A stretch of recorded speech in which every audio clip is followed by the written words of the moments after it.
Hey all, welcome to Parker's Reef. On today's episode, we're going to go check out Elias's incredibly clean Series 2 Cade 2100.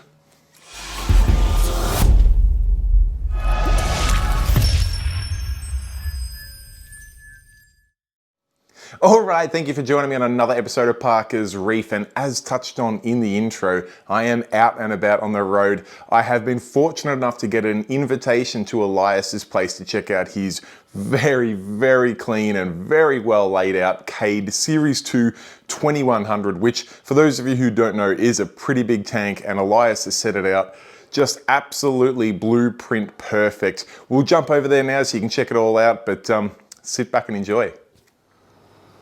All right, I am here with Elias, who's going to show us this incredible reef tank in front of us here. First of all, thanks for having us here, man, and thank you for showing both myself and the viewers this incredible tank. What can you tell us about it? Okay, so it's a Cade S2 2100. Beautiful. And it's a mixed reef. So, yeah, you know, I've just started. So it started in November 21st, 21. 21, so this tank's like just over a year old? Yeah, that's right. Yeah, just over a year old. I've had my ups and downs, and I've had more downs than ups. So when I started it, I had sand in there. Yes. I went away for a holiday, and my son was minding the tank, and he rings me up and says to me, Dad, your pumps are not working. So I was on the phone straight away and, you know, FaceTime, and yeah, so my elk spiked, and then I was dosing through my phone, about 400 mils at one time, and yeah, got back, and my sand was like rocks. Oh, she just sort of calcified almost and just turned sand into rock. Yep, all my pumps were covered, my sump was completely covered.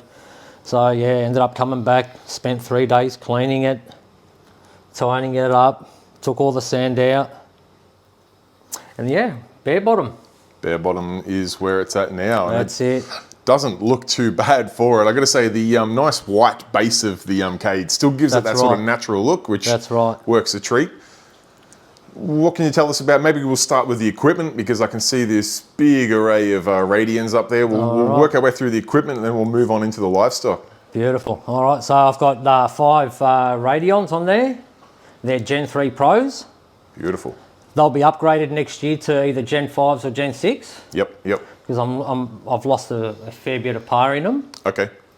So yeah, they'll need to be upgraded. Can't wait till they go. And then, yeah. And what about these, you got these nice shades on them, these sort of hoods, just to stop the light hitting out into your lounge room? Yeah, so my mate Peter Carter from Fat Man Reefing, he makes all the 3D printing for the shades, NEM guards, basically anything you need 3D printed, he'll sort you out. So you can check him out on the Facebook page. Beautiful. Yeah, so be sure to pop a link on screen in the description below. He's done a few things, Peter's responsible for these absolutely beautiful vortechs covers, as well as these light shades. Does some fantastic printing for the hobby. That's right, yeah. He's done a good job with them. And the shades. Yeah. Like, I didn't have shades on there, and the whole room was just completely blue. Yep. Yeah, like day, night. Yeah, so they've done a good job. Good job, yep. What about some of the pumps in the tank? You've got a couple of vortechs and a Gaia, I can see. So I've got 5 MP40s in there. Oh, yep. 3 at one end? Yep, 3 at one end, 1 at the back, just to push flow behind the scape. Yep. And then I've got 2 on the other end. One's at the back, just to collide with the other one that's across the other side. Sure. And then I've got a Reef Wave 45 in there. Yeah, nice. Just a bit of surface movement. Definitely. I'm thinking of putting maybe a few more on the back wall. Okay. So that's, yeah, so I'm thinking about that. So we'll see how we go. Yep. Got a nice clean look on the tank at the moment, and I got to say it runs dead silent. Cannot hear a sound. Even the ripple on the surface of the water is barely audible. You've got this thing absolutely whisper quiet in here, which is beautiful. It's taken many days to tune it properly. Sure. Get it all sorted, yeah. Nice, nice. What about under the hood in motoring terms, or behind the cabinet doors? I'll open it all up. Yeah, show us. I'll start in here first. Oh, Okay. hang on. How about I start this end? All right, let's do it. All right, so there's my controllers there. So this is the new Cade Caddy? That's right. Yeah, beautiful. So this is the 750 for this tank. It's got a door that you just open up. I can't open it fully because of all the wiring. Yeah. But wow, that wiring is super, super tidy. Then you've got a bunch of dosing containers in there. That's right. And then all the controllers on the front of you. So you've got, what have we got? You've got them all labelled up nicely. Yeah, so they're all labelled up. What I'll do is I'll close this up and then I'll open this up and then you can jump in here if you like. Yeah, sounds great. That way you can get a better shot of what's inside there. No worries. All right. Look at that. So we've got no shortage of dosing. What have we got? 10 dosing channels. All managed on Red Sea Reefer doses, are they? Yes. Beautiful. I can see all of your power. Oh, can you make the light go back on? Oh, Oh, it's motion. yeah, Beautiful. that's it. All of the power supplies neatly mounted up there, all labelled. Nice battery backup there. You've got the Reef live there. See the Inkbird temp controller. All the switches on the Cade there are labelled up beautifully. And check out that absolutely gorgeous dosing line route. Just a absolute rainbow of silicon dosing lines from the containers through to the sump, which is just beautiful. I'll open up this end. Go for it, man. So there's my doses. So they're the Red Sea. And I've got a Teco chiller in there. Yeah, nice. I imagine before you got the Caddy, you was getting a little bit busy in this section. Yeah, very busy, yeah. So I couldn't run all my dosing containers in there, so I only had a couple in there just for my major ones. And then the rest I was dosing with a syringe. And that became a bit tedious. Yeah, a bit of a pain. I love the super neat layout of the dosing lines with this little crossover there, them tucked around their heads. Is that something you came up with, or you saw that somewhere? No, I just came up with it, and it worked, so why not? Gorgeous. No, it looks a treat, and the chiller fits in there. Plenty of room for airflow, works a treat. Right. Looks good. And then what's the lighting you've got lighting this up? That looks, I bought these from Bunnings. Yep. I can pop it off and show you. Yeah, right. So they're ones that you can recharge, but they last a fair bit, so they're whatever they're called, and they got a sensor on there as well. So too easy. Yeah, so they're pretty good. People are always looking for nice ways to light up their cabinet. That looks nice, effective. I assume it was pretty easy to set up. And oh yeah. Just charge it up. Motion, that's it. Yeah. Light comes on, too easy. All right. Fantastic. Show us the next. This is almost like what's behind the next door. You've got even more treasures in here. Have a look at this. This is the meat and vegetables component of the Cade sump, and maybe we'll go from left to right because I'm assuming that's where our water comes in. We've got the big X filter there doing the bulk of the water coming in. Working well. And then you've got a refugium running here straight out of the filter. That's right. Lit up with a couple of the Tunzi submersible lights. That's right. They look to be growing the keto quite well. They do a good job. Yeah, absolutely fantastic. Great job. I did have one on there, but it was only doing one side, so I decided to put another one on the other side so that way you can get the top of it. Yep. And it's working great, yeah. Yeah, I'm harvesting it every week, so taking a nice handful out. Very nice. And how are you finding the X filter? It's actually pretty good. Yep. I can't complain about it. I like the flow pattern coming out of it. It's got that nice rippled water just heading out of the filter roller into your fuse. Works very nicely. And then it's hard to talk about the sump without talking about this big beast of a skimmer in there. Can you tell us about it? So it's a Bubble King 250, I think it's the Deluxe, I think it is. Yep. The Supermarine. Beautiful. So it's a big skimmer. Yes. It's rated from 1,000 to 3,000 litres. Wow. But I am having a bit of trouble with it. Okay. So I'm finding it really hard to get a very dry skim, so it's always wet. Okay. So I think it might be a bit too big for this system. But we'll see how we go. Nothing some more fish won't fix. Yeah, that's right. So hopefully when the fish get bigger and they poop a lot more, Add a little bit more bio to it. Might sort it out. Can see a couple of additions or modifications you've done to it as well, in that you've got the auto aqua shut off on it there, just That's in case right. she does skim a bit wet and Yes, overfill. Yes. So I had a problem. I came back from work one day and my whole sump was a bubble bath. Yeah, so over skimmed and it was like completely like bubbles everywhere. So Just what you want. yeah, so John Sim Yep, sorted me out with that. So I Yeah, went down beautiful. him and grabbed that. fantastic. Now they work well, nice and effective. Yeah. And then I can't help but notice the air line connected. I'm assuming heading outside to get a nice fresh air supply. Yeah, yep. Yeah, We'll have a look at beautiful. that later. Yeah, no trouble. And then you've got just a little bit of biomedia. Yeah, just a little bit. Only shortage in 300 there. balls of Marine Pure. Yeah, nice.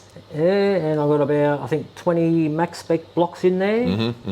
And then I'm not sure, I've probably got about another 20 the max spec balls. Yep.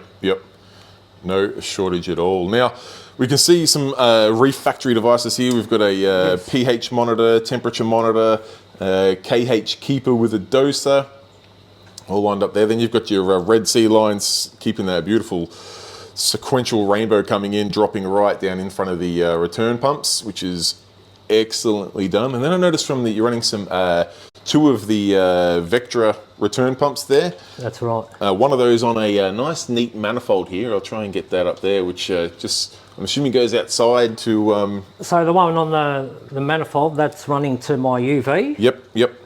And the L2 is for my return. For the return, yeah. Works a treat. It's got a nice, generous return pump chamber there in this size Cade, which is a clever idea. That's right. And I've got a little C-shape pump just right down there. Yeah, just I can see that there, yeah. Just so when everything gets dumped in there, it just mixes it all up. Yeah, very clever. You can see the flow right beneath where those dosing lines are, which is That's just going right. to make sure it mixes in that water very quickly. Yeah. Nicely done. What a beautiful setup. And we will go outside a bit later and check out the rest of it, but we've got to talk about the scape, the fish, the coral. Maybe we start with the scape and then we'll build on it from the corals and fish from there. What can you tell us about it? All right, so the scape, I made it all, Nice. except for this one right there, Yes. that little cave. Yep.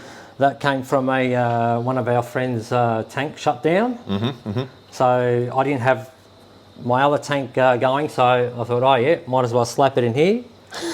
But that will be leaving very soon. Fair enough. Yeah, so the scape took me about 32 hours. Wow. Yep, sore back, sore arm, crushing it all. So it's all Marco rock. Yes. And yeah, it is where it is now. It's got just a little bit of coralline on it now. Yeah, just a little bit, not much. She's solid purple.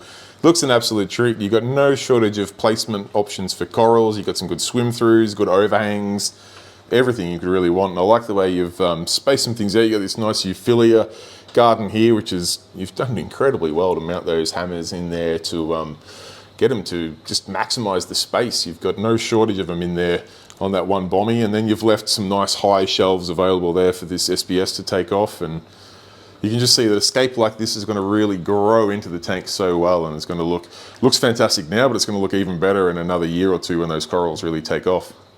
Yeah, can't wait for that. Yeah. Speaking of the corals, can you tell us about some of your favourite pieces? Oh, Put you on the spot now. I think, look, I like them all. Yes. That's okay, you don't have to pick one favourite, give us a few favourites. All right, so my favourites are the bubblegum digi. Yes. So I got one up there, got one down there. Yes. I did have a problem probably about 3 weeks ago. Okay. My potassium was a bit low. And so, yeah, I bumped that up and they've come up. They're starting to come, back up again. Yes. So that's a good thing. And yeah, I got a few pieces from John Sim's tank here. Yeah, nice. So I got the red Monty, the green. I've got the Pocky. What else? I got a couple off him yesterday. The candy cane. Candy canes are gorgeous. Yep. You know the best thing about that candy cane? That originally came from my tank. Oh wow! Oh, beautiful. So I got a bit of your tank in here. No, it's nice stuff. It's very nice. As bright as it gets. I got that Monty up there. I don't know what it's called with names. I'm really bad with the names. Don't worry about the names. I mean, I think it's a gold rush, but it doesn't matter. Yeah. It's a beautiful Monty. I got the red Polyp Dallas up the top. Yeah, it is. Nothing wrong with those at all. What about this gorgeous glitter goni down here? Yeah, I got that off Steve. Yeah, Stevie Newen, I think that's his, yeah, Yep, I think yep. that's how you say it, yeah. beautiful piece. Just see it through the chromas there that are just hiding out in front of it. Quite like this blasto garden you got going on as well. Nice little varieties of blastos in there doing their thing. This acan's just jiggling away there in the flow. Nice to see it super fat and fluffy, and there's another blasto there. But I must admit, I'm drawn to this hammer bommy here. I just think it looks an absolute treat. I think the way they're like on a vertical wall there and just on top of each other looks just amazing. I'm just going to get one more and pop it in that space I just feel that little gap in there, yeah. Yeah, beautiful. Now that looks great. Now what about the fish in the system? You got a few in there. Can you take us through some of the fish, some of your favourites, some of the stories and backgrounds to them? Okay, so I've got 10 tangs in here. Yeah, wow, nice. I think 10 or 11. I think it's about 10. So 10 tangs. So I've got the yellow tang that's down there. Yes. I've got the blue tang. Yes. The powder blue. Powder blue just darting down the back there now, yeah. He's always pacing up the back wall like a madman. That's his territory. Yep. I've got, I think that's called a white cheek. Ooh. I'm sure that's called a white cheek. Nice, nice. And I've Cool got looking fish. I've got a lipstick. Yep, see the blonde lipstick over there. Orange shoulder there. That's an orange shoulder. I've had him since, I reckon he was probably maybe about 3 centimetres. Yeah, nice. Something like he's a, pretty decent size to still have the juvenile colours on him. he's starting to change. So, Okay, yep, yeah, yep, that'll be cool to see. Yep. What else have I got? I've got a Scopus in there. Yeah, saw the Scopaz there, saw a Tamini over there as well. I've got a sailfin. Oh, yeah, sailfin hiding down under there. How do you go with all the tanks together? Any argy-bargy? No issues. So when I first put them in, I took some advice of my mate Peter. Pop a couple mirrors inside the tank. Yep. So I put a couple mirrors in there. Yep. I let them go crazy at it for about a couple hours. Yes. Threw some food in, put the new fish in there, and they were fine. Yeah, beautiful. Yeah. Fantastic. And I've got a flame hawk that's down there. Yeah, I see the little flame there. One of my favourite fish. Yeah. So such full of personality. Yeah, he looks at you like you owe him money or something. Check out the size of that 6-line wrasse. Yep. He's a big chunky boy. Yep, he's fat. Beautiful pretty fish. well. You got the nice school of blue-green chromas. Yes, I got 12 of them. Yeah, beautiful. Haven't lost any. Nice. So when the lights start to dim down, they go on a massive fighting. They do that. They all do that. As soon as it's sort of lights out or starting to go lights out, they just like to go to town on each other. Yeah, I've come across that in my tank as well, but in almost everyone's tank, they seem to have a witching hour. That's right. And I've got a lawnmower Blenny, and he's the devil of my tank. Yeah, so he's around there somewhere. Okay. He'll pop out. Oh, yeah, he's hiding in the rock there. He'll come out. So he bashes everyone. Wow. Oh, yeah. Vicious lawnmower. Yeah, he's vicious. Just see him down there in that cave, just waiting to attack. Cheeky. And I've got 2 bullet hole clowns. I did see one here. There's one there. Yeah, beautiful patterns on them. And the other one's down on this end. Just having a lover's tiff at the moment. Yeah. Scoping out which end of the tank's going to be better, but they're a beautiful couple fish. Oh, very nice indeed. Any plans for future fish into the system, or are you pretty well stocked? Well, I think that's about it for now. Yep. I just don't want to stock it up because I've got to think about them growing and... Yeah, particularly with those tangs. Yeah. I mean, they're going to be big fish, and they're going to fill it out pretty well, that's for sure. That's right. So I think I'm happy where it is now. Particularly if you've got it nice and peaceful. I mean, no one's bickering in there apart from the lawnmower trying to throw his weight around. Yeah, there he is. There he's popping out. Here he comes. He's come out just for a little graze on the bottom of the tank. A decent sized unit, that's for sure, but still odd for him to be the bully of the tank. That's so he leaves like 10-cent round circles on my tangs. Yeah, wow. Yep. Just giving him slightly aggressive love kisses. Yeah. Ah, fantastic. Can you tell us future plans for the tank? Well, future plans, so I'll be getting another caddy on this side. Yes. And I'll be putting a sea torch calcium reactor in there. Yeah, beautiful, yep. Because I'm using so much kh at the moment. I'm using about 300 mil a day. Oh wow, yeah. So Okay. it's becoming a bit expensive. Yeah. So I might as well invest that money into a calcium reactor. Yes. So that'll be going on this side, Cool. and then the lights will be going. Yes, of course. Yep. Yep, Upgrading either to Gen the- 5s or Gen 6. Yes. What else am I going to do to it? Phew. I think that's just about it. And just stock it up with more coral. Nice, nice. Yeah. Can you tell us about some of your weekly routines or maintenance on the system? How does one keep a tank look this beautiful? All right. Well, look, every day I'll give the glass a clean. Feed the fish. I feed them once a day, but Yes. I feed them a decent amount. Yes. Because when I started, I was feeding twice, and my nutrients were just going through the roof. Sure. So yeah, so it's once a day, but I feed them a good amount. Yeah, it's basically about it. What sort of nutrients are running in the system? Okay, so at the moment, my mag's at 1350. Yes. 1400. Yep. I got my alks at about 8.5, 8.6. Okay. Phosphate's about 0.03 to 0.4. Yep. Yep. What else is there? Nitrate is about 10.3. Okay. I think that's about it, isn't it? And yeah, my salinity is 1.025. Beautiful. I did notice you're not running any GFO in the system. No. And you've managed to get the phosphate that low just through refugium, media, filter roller. That's right. Wow, very impressive. I've got it all set up for if I need to put reactors in there. Yeah, but with your I've had manifold no there. Need, No need, yeah. Well, hey, if saved you one expensive GFO, then happy They're days. just sitting in the garage. Yeah, just sitting Ready on to the go. shelf collecting dust. So Oh, no need to run it if it's if you got phosphates of 0.03 ppm, then happy days. so it's good. Very, very nice. What sort of water changes do you do on the tank, if any? Okay, so I've been told many times, routine. Yes. And with family and work, and you skip a week or two, and I got my mate on my back. You got to keep to your routine. So yeah, so when I do a water change, it's normally 230 litres. Okay. So if things get bad and things aren't looking good, I'll do like say 460 litre. Sure, yep. Yeah, so Which at 230 is going to be, what, about 15% in the system this something big? like that. Yeah, around that, Something like that. Yep. And every now and then you'll give it a big 30%. Yeah. Yeah, beautiful. Yeah, give it a nice clean. Oh yeah, and I forgot, I've got a red line cleaner shrimp in there. Oh, you can just see his tentacles just hanging out there. Yeah.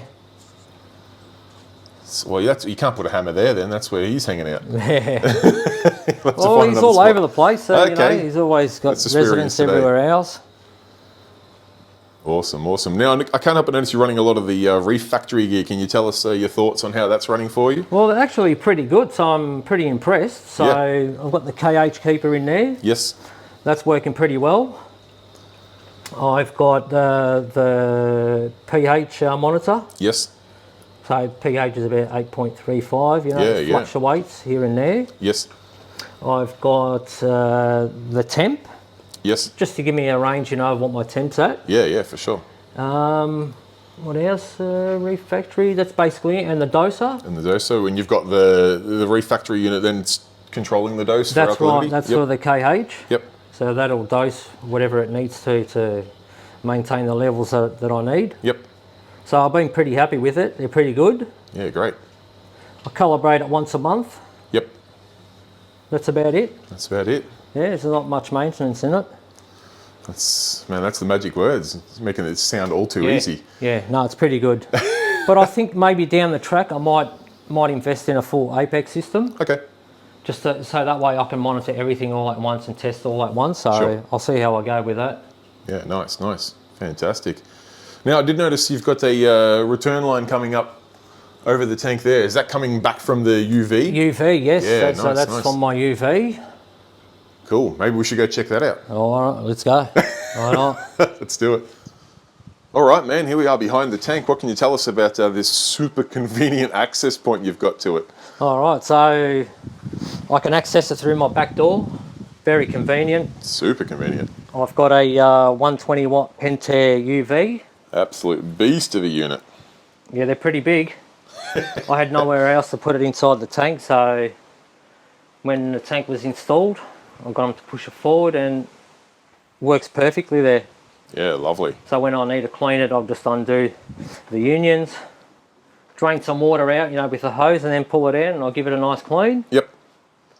I've covered these here, so because I get a little bit of light coming in through the curtains. Yes. And that's just to stop algae growing in there. Yeah. That's clever and simple idea. Same with this little fella up here. Oh, yep. So you got the check valve, you got the flow meter. Yeah, nicely done. Yeah, so that just returns straight into the display. Yep. And my calcium, sorry, not my calcium, my CO2 scrubber. Yep. So what I do, yep. So what I do is I'll leave the door open a little bit at night. Oh, and yeah, nice. You can get some nice fresh air. Yeah, from outside, yeah. Yep. Works a treat.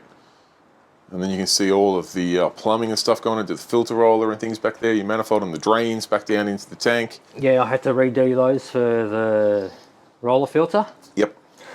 So this one here. Yes. I've got the Kamoa, I think it's the X something, the water changer. Yep, X2SR. Yeah, so I've ran these hoses. Yes. One on that end, one on this end. Yes.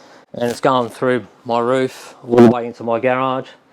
So I've still got to hook that up, but all the plumbing's done for it. Beautiful, all the hard work's done. Yeah, so that's going to save me a lot of back-breaking water changes, yeah. Yeah, if you make water changes easy, they happen. Yeah, that's right. Definitely, particularly if they do it themselves. Yeah. Oh, I'm sick of it. This is a fantastic access point to the tank. I know I would just about trade my left leg to get access like this to the back of my tank. Yeah, so you've done well there, man. It gives you just fantastic. Plus, from escaping point of view, I mean, you can still get in over the top of the tank there if you need to reach something, whatever you need to do. Cleaning just makes life easy. And even if you are doing a manual water change, you can siphon straight out of there and out. Siphon straight out here. Yeah. Absolutely fantastic. So you've planned that to perfection.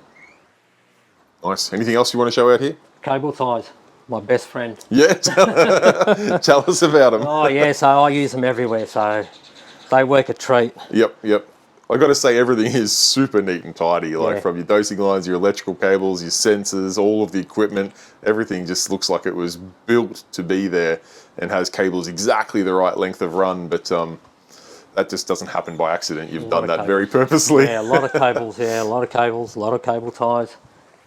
Definitely. No, it looks great. Nice work. And this black one here, the Conju. Yes. That's for my battery backup system. Yes. That's the box he made me. Yep. So that's all hooked up except the power. Yep. I'll be working on that. And that's a battery backup to backup. What are you running on that? That'll back up 4 MP40s. Yes. A Reef Wave 45. Yes. And my L2 return pump. Yeah, beautiful. Yep. Power goes out. Those bad boys keep on running. So I've got 3 Remco 120-hour batteries. Yes. So they should give me enough. Should give you a couple of days. Yeah. We had a. Should see you through most apocalypses. Yeah, we had a power out probably about 3 weeks ago, and so I panicked and then got onto you, and so we got one made up, so we did not have to go through that panic again. Yeah, so if anyone needs, hit up Sam. Easy done. Now you do have one other tank here in the lounge room that is also a Cade. Can you tell us a bit about what's going on with this system and what it is and what the plans are? All right, so this is a Cade S2 900. Yep. And so I haven't got coral in there. I just wanted to keep it just a fish only. I put a Nem in there, so he's been through hell and back. So he's been chopped up a few times with the wave makers. Sure. It's been running for probably about 6 months now, 6 months. Yes, it's still a very new system. Yes, and I'm battling GHA. Yep. And it's driving me crazy. I'm constantly pulling out. It doesn't end, and it's growing in my sand as well. Unbelievable. So I'm getting to a stage where I might just pull it all out and start all over again. Yeah, wow. And then just go a bare bottom. It's amazing. We've got like one Cade here, and we've got the same sort of flow, same sort of lighting. I mean, it's obviously the same sort of tank. We've got another one over there that's absolutely just kicking goals and looking like a magazine cover. And this one here, the smaller of the two tanks, just throwing you a couple of curveballs and just keeping you on your toes. Just goes to show how fickle of a hobby this this thing that we play around with can be. Sometimes things just click and work a treat, and other times we get tested. But I got to say, I mean, I can see some evidence of a little bit of algae in there, but I have to say, it doesn't look that bad. I can imagine you've probably been plucking away in there, but yeah, I have been plucking away, but not enough. Not enough. The only couple I'm of very tufts fussy, so yeah, fair enough. yeah, Fair enough. It's still my head in a bit, but what can you do? It happens. That it does. So this is the S2900K. Yes. You've got a Radion over it. Got a is it another Red Sea Gaia in there? So they're the Reef Wave 25s. Yep. So I got one on that end. Yep. Another one Got up one there. up the top. Yep. I'll show you inside. Yeah. Show us the under the hood in there. Yeah. Very similar. You got the same CO2 scrub. I mean, a smaller version, but. Also got the Reef Factory KH Keeper in there, plus the dosing pump. Got a nice great white skimmer on there, same sort of media. So the methodology is very, very similar, but just not seeing the same results at this point in time. But I mean, the tank is 6 months old, so I wouldn't pull your hair out too much over it, man. I think it still looks great. But it does just amaze me how, how much of a challenge this hobby can just be at times. That's right. I've got a 57 watt UV that I'm going to pop on here. Yeah, nice. So hopefully that can help with the algae a bit. Yes. I've got a roller filter as well. I haven't it's been busy times. And yeah, so of course. Yeah. I'll eventually get to it. We're almost a week out from Christmas, so, yeah, so it's a tough time to be finding spare weekends to take on projects like this. That's right. So we'll be curious to see what the filter roller and the UV does, because it's fundamentally about the only difference between the two systems. So it'll be very interesting to find out if that does make a difference with the algae growth in there. Try it out, see how we go. Yeah. I'm sure it won't hurt, that's for sure. My snails, I think they're just being lazy. I haven't seen them eating it, but time will tell. Yeah, that's right. yeah. Nice. I've got a purple tang in there. Yes. I really want to grab him and put him in my big tank, but the missus won't let me. Okay, fair enough. Yeah, she's like, no, that's his home, so he's got to stay in there. And I'm like, stays in there. You never know, if you put him into the big tank, it could just kick things off too, man. Like, despite the fact they've been looking at each other from across the lounge room, put him into the mix and it could just be the start of the end of the tangs in there. I've just got 2 of your normal clowns in there. Yes. I had 4 Bangai cardinals. Okay. I'm left with 2. Okay. Hopefully those 2 have paired up. Yeah, they bashed each other, so I've got a sea urchin in there somewhere. Okay. He's hiding. And the nem. Beautiful. And that's about it for this one. Nice simple system that hopefully in the next couple of months will find its rhythm and look as good as its bigger brother. Yeah, hopefully. All right, Elias, thank you so much for taking the time to take us through this incredible tank. It's an inspiration to not just myself, but I'm sure a lot of people out there, and absolutely on just the cleanliness and how tidy you've got all of your equipment in there. It's going to make working on this tank in the many years to come just an absolute treat. And I'm sure, I mean, the results are already speaking for themselves in such a short time frame to have a tank that looks like that. But where it's going to be in 1, 2, 3, 5 years time is going to be an absolute showstopper. So I really look forward to seeing this tank grow out. And I just wanted to thank you again for welcoming into your home and letting me mic you up and sharing your journey with us on YouTube. Thank you, Sam. Welcome anytime. Appreciate it, man. Thank you. All right, guys, there you have it. That is Elias's very, very clean Cade S2 2100. I cannot wait to see what that tank does over the next couple of years, because it already looks very, very nice indeed. And I think with the work he's put in to make that system operate as seamlessly and smoothly as it does, it's just going to continue to kick goals. Now, if you've enjoyed these videos, don't be afraid to give it a thumbs up. And if you're yet to subscribe and you want to make sure you don't miss out on future videos like this one, feel free to hit that subscribe button in the bottom corner there and join the other 23,000 people who have done so. Anyway, guys, I will leave you at that. Have a wonderful Christmas break and I'll see you in the new year. Cheers. Bye.